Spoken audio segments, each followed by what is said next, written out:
jual berpensu ada yang amat ada berlemak mau jalan yang sudah terlibat ini nyoti betul lah nyoti betul lah kita nak berlemak lek nyoti hati nak kita maka kalau dah tak berlaku tepat dan tutup tak tepat Bipang nak kita sado itu cukup tepat.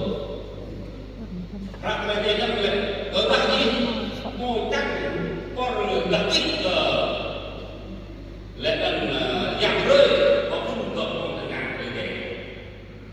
Orang ini rơi tu dalam nak dan tu nak sama nak berhubung dengan dia. Bimo boleh yo cắt khỏi bằng tất cả phải nhận sự. Ở đây trang công biết nằm trước chúng ta chúng tôi phải nhận sự. Mungkin kalau kita ở đây nham dia mắt yo được an toàn nhất kita apa? Kita apa? Lúc ngoan đó yo an toàn đó. Sama kita nak keyokan banyak. Kita nak keyokan banyak sum jangan ada boleh kita nyacap terhadap. Kita nak keyokan banyak sum nyacap terhadap kita. Mungkin angkat rom jerakan bangsanya dan orang tukang kalau kita kerja.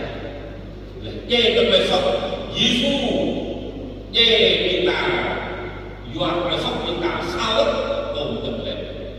Kita kan boleh berarti nak boleh jumpa nak tuhan berbeda mau ciplet. Yuhan jangan mana jumpa mau ciplet. Kita kan boleh berarti nak boleh jumpa nilai kita anggap cek lebih jangan apa yang sudah di kalau dia itu mau berbentuk kita, kalau lebih kita akan terpau. Kalau yang itu, hidup kalau yang itu lebih umum amset. Kalau yang itu, yang suhu